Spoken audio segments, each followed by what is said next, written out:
Let me ask you a question. If someone called you today and said, "Hey, I have a place where you can put a vending machine," would you automatically say yes? Because when you're new to vending, that phone call can sound like an opportunity. You finally found a location. Somebody actually wants your machine. You're ready to order the equipment, fill it with snacks and drinks, and start making that money. But here's what I want you to understand.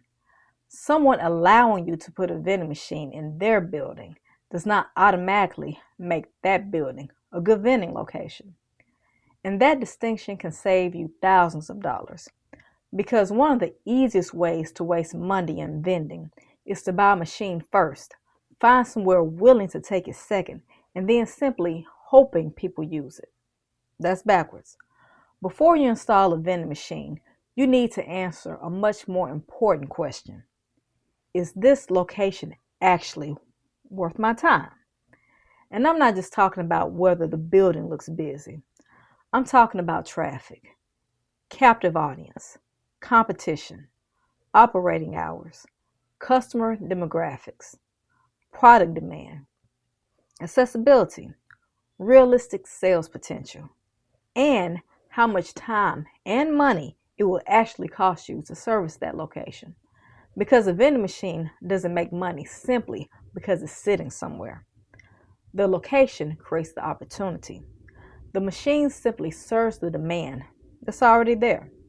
So in this video, I'm going to walk you through a practical process for evaluating a potential vending location before you commit your money. If you're considering vending because you want another source of income, but you don't want to gamble with your finances, this is one of the most important videos that you can watch. Let's get into it. When people first enter vending, there's usually a lot of attention placed on getting locations. How do I find locations?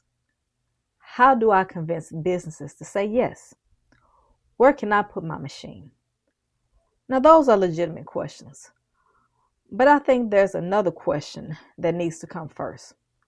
What makes a location even worth having? Because getting a vending location isn't the goal. Getting a location capable of producing acceptable returns is the goal. That's a big difference. You can have 10 vending machines scattered around your city and still have a struggling vending business. Why? Because machines don't equal profit. Productive machines equal profit. Imagine you've got 5 machines. Every week you're driving around restocking them. You're buying inventory. You're paying for gas. You're processing credit card transactions. You're replacing products that don't sell. You're dealing with maintenance. You're spending evenings or weekends servicing accounts. From the outside, it looks like you've built a vending route. But after expenses and the value of your time, the numbers barely make sense. That's not the kind of business I want you building, especially if you're a working professional trying to create income outside of your job. Your time already has demands on it. You can't afford to spend hours servicing machines that aren't producing enough revenue to justify your effort. That's why I teach vending from the standpoint of control. We aren't trying to collect machines. We aren't trying to brag about how many locations we have.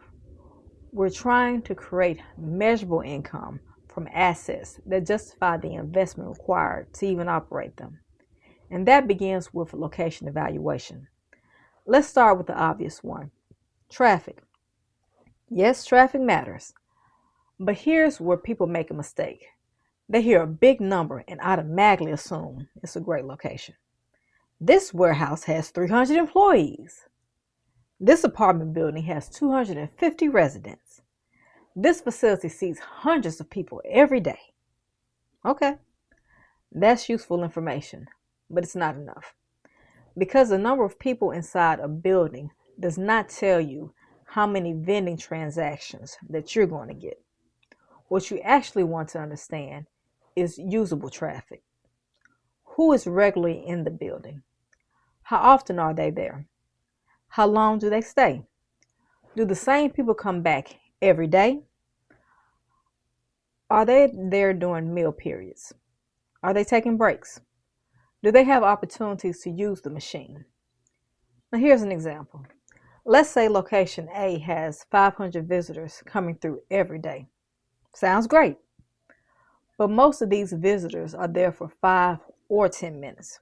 They walk in, conduct their business, and then leave.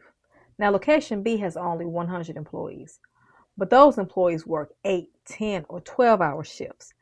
They're in that building all day. They have morning breaks, lunch breaks, afternoon breaks. Some might work overnight. Which location would I want to investigate more closely? Probably location B, because those 100 people may represent far more purchasing opportunities than 500 people simply passing through. So don't just ask, how many people are here? You should ask, how many realistic opportunities are there for people to make a purchase? That's a much better vending question. And don't be afraid to verify traffic. If you're talking to a decision maker, ask specific questions. How many employees work here? How many work on each shift? How many days per week is the building occupied? Do employees work weekends? How many people are typically here overnight? If it's residential, how many units are occupied? You don't need to interrogate anybody. You're gathering information because you're making an investment decision. That's what business owners do. Now let's talk about something that can be even more important than raw traffic: a captive audience. Now, a captive audience is a group of people who spend significant time in a location and don't have convenient alternatives. That's a powerful vending environment. Think about an employee who gets a 20-minute break. There's a convenience store 10 minutes away. Technically, that employee has another option. Practically, they don't. They're probably not going to spend their entire break driving somewhere, waiting in line, and driving back just to buy a drink. But if there's a vending machine 30 feet from the break room, now you solve the problem. And that is what I want you to start thinking about. What problem does the vending machine solve at this particular location? Maybe employees can't easily leave. Maybe people work overnight when nearby restaurants are closed. Maybe residents don't drive. Maybe customers spend significant time waiting for service. Maybe the building is isolated from food options. Maybe employees simply want something fast without leaving the property. Those conditions increase the value of convenience. And convenience is one of the biggest things vending sells. You're not simply selling chips. You're not simply selling soda. You're selling access. You're selling somebody the ability to get what they want quickly. So when evaluating a location, look beyond the population. Ask, what alternatives do these people have? How far away are those alternatives? How much time does it take to access them? Can people easily leave the property? Do they want to leave? Now that's where things get interesting. A smaller location with a strong captive audience can sometimes outperform a larger location where people have unlimited alternatives. That's why vending cannot be evaluated by just one number. You have to understand the environment. Next, let's talk about competition. Suppose you walk into a potential location and see another vending machine. Some people immediately think, nope, bad location. There's already competition. Not necessarily. The presence of vending can actually tell you something useful. People at this location may already be accustomed to buying from vending machines. That's not automatically bad. The real question is, what kind of competition exists? Let's say there's an existing vending machine. Take a look at it. Is it stocked? Does it accept credit cards? Does it accept mobile payments? Are prices reasonable? Are products expired? Are there empty selections? Does it look like customers use it? Is it constantly malfunctioning? What does management say about the current service? What do customers say? There could be an opportunity. Maybe the existing operator doesn't service the machine often enough. Maybe customers have been requesting products that aren't available. Maybe there's only a beverage machine and this location wants snacks. Maybe there are enough people to support additional equipment. But here's the other side. If there's already a well-stocked, modern vending machine, plus a cafeteria, plus 3 restaurants across the street, plus employees regularly ordering food delivery, you've got a different situation. You need to ask yourself, why would somebody buy from me? And because my machine is there, it's not good enough to answer. Look at all the competition for the customer's dollar. That includes vending, micro markets, cafeterias, convenience stores, food trucks, nearby restaurants, delivery services, and even free food provided by the employer. Yes, free food matters. If a company stocks the break room with complimentary snacks and beverages every day, your big, beautiful new machine may become a very expensive decoration. This is why you investigate before installing. Next, operating hours. 2 locations can have exactly the same number of people and dramatically different vending potential because of their schedules. Imagine 2 facilities with 150 employees. The first operates Monday through Friday from 9 a.m. to 5 p.m. The second operates 24 hours a day with 3 shifts. Same employee count, completely different environment. At the second location, you potentially have customers during the morning, afternoon, evening, and overnight. And overnight workers may have fewer outside food options. That's important. So ask about the schedule. What are the operating hours? How many shifts? How many employees per shift? Are weekends busy? Are holidays busy? Are there seasonal fluctuations? Does the building shut down for extended periods? Schools are a great example of why calendar matters. A school can have tremendous traffic while it's operating. But what happens during the summer? Holiday breaks, professional development days, snow days. You have to evaluate the full operating environment because monthly revenue isn't simply determined by how busy a place is on its busiest day. What matters is what the account can realistically produce over time. Now we need to talk about the customer. And I want to make something very clear. You are not the customer. That's one of the simplest but most important lessons in vending. I might love a particular snack. You might hate it. Neither one of our opinions matters if the customers at that location aren't buying it. So when you're evaluating a location, think about who will actually be using the machine. Are they office employees, warehouse workers, manufacturing employees, senior residents, college students, hotel guests, gym members, auto repair customers, families? Those environments can create very different buying patterns. A warehouse with employees working long physical shifts might have strong demand for beverages, substantial snacks, or quick meal options. An office environment may behave differently.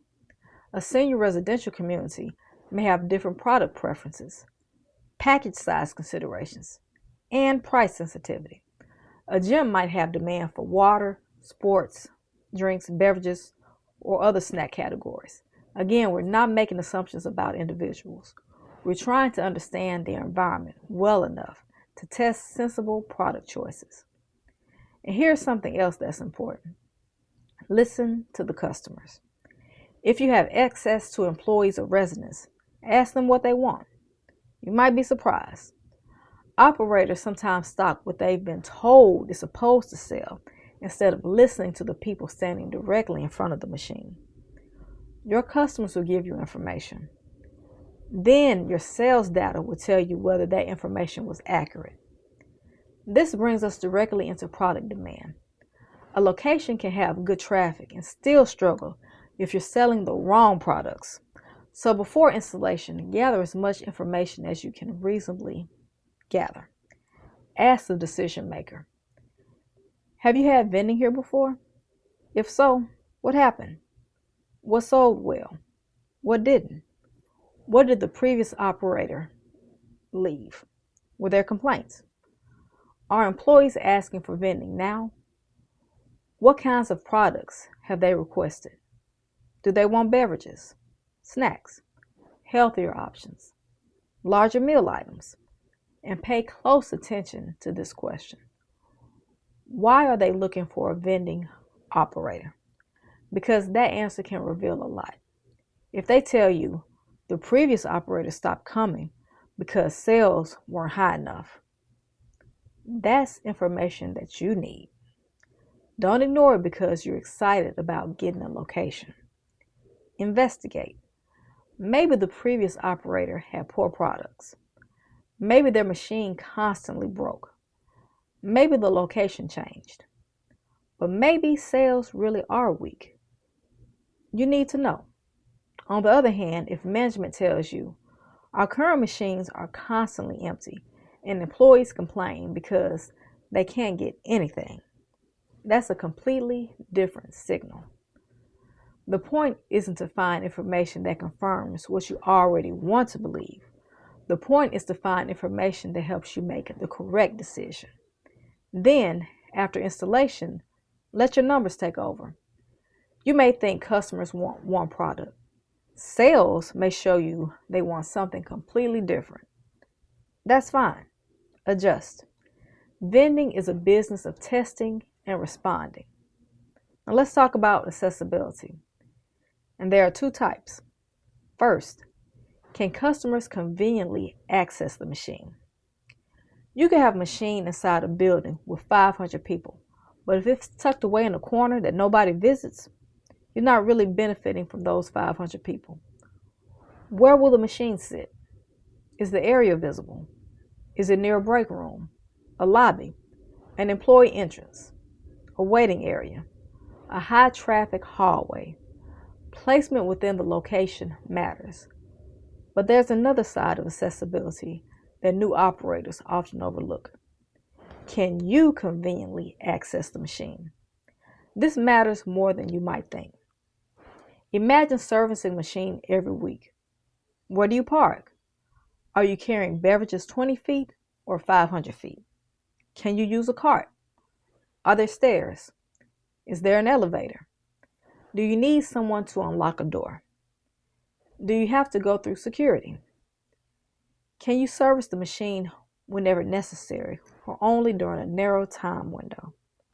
Now imagine doing that every single week for years. Suddenly those little inconveniences aren't so little anymore. They're operating costs. And if you're doing vending around a full-time career, family responsibilities, or another business, efficiency becomes even more important. You don't want to build yourself another exhausting job. You want your route designed intelligently. Now we're getting to the numbers. This is where you have to stop thinking like an excited beginner and start thinking like an investor. Let's say a location has 200 people. Don't immediately calculate sales based on 200 customers. They aren't all going to buy. Instead, create a reasonable estimate. Let's use a simple example. Suppose there are 100 employees at a location. Based on where the machine is located and the employees who regularly have access to it, you estimate that 60 represents a realistic potential customers. Now let's say you estimate that 20% make a purchase on an average workday. That's 12 transactions. Suppose your average transaction is $2.50. 12 transactions times $2.50 equals $30 per day. If the business operates approximately 22 work days per month, 30 times 22 equals 660 in estimated gross sales. Now listen carefully. That does not mean the location is going to make $660. It's an estimate, a hypothesis, something to test. Maybe actual sales come in at $350. Maybe they come in at $900. That's why we verify. But at least you're making a decision based on a reasonable framework rather than, there are a lot of people here. I think this machine would do great. And don't stop at gross sales.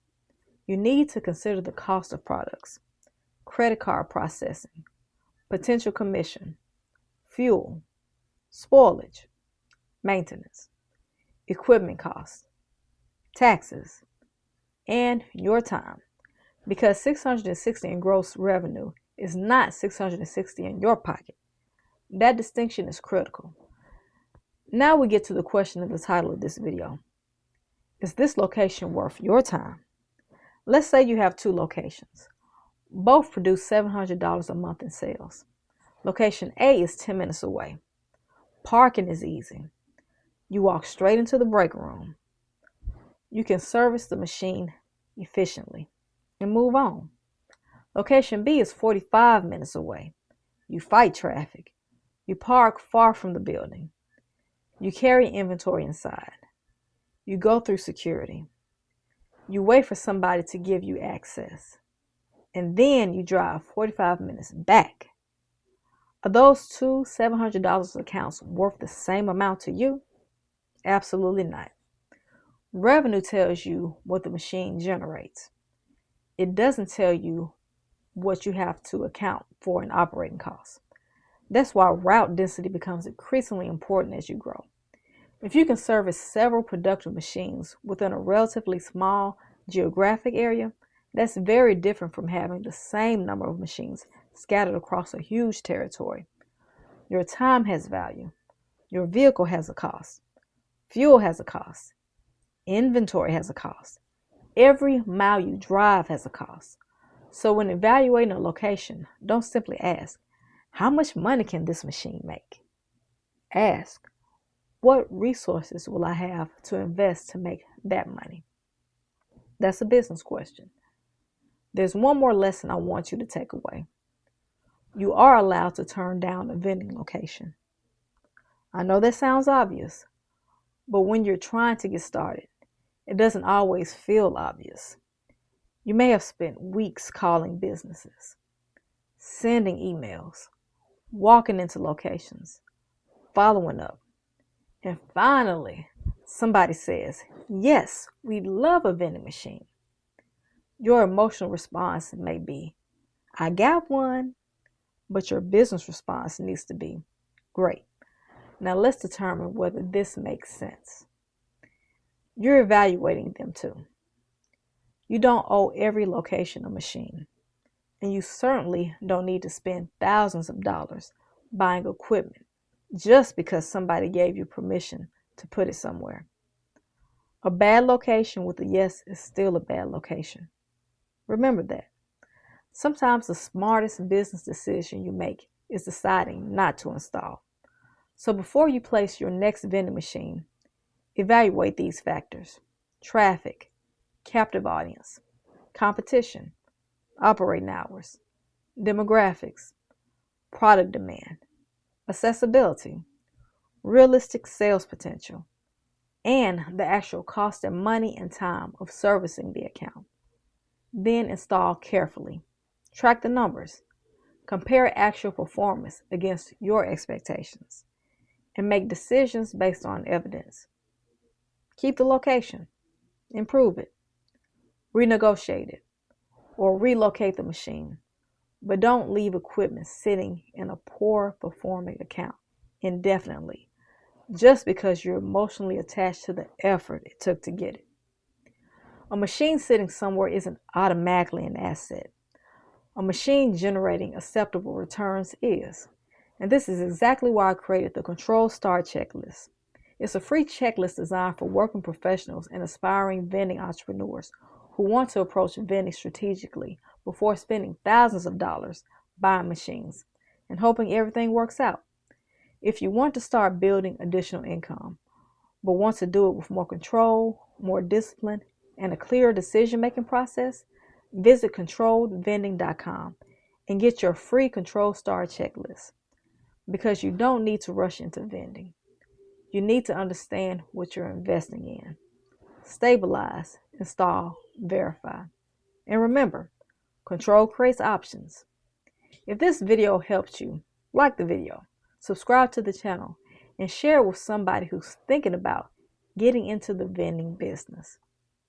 And before you buy that next vending machine, make sure you've answered the question: is the location actually worth your time?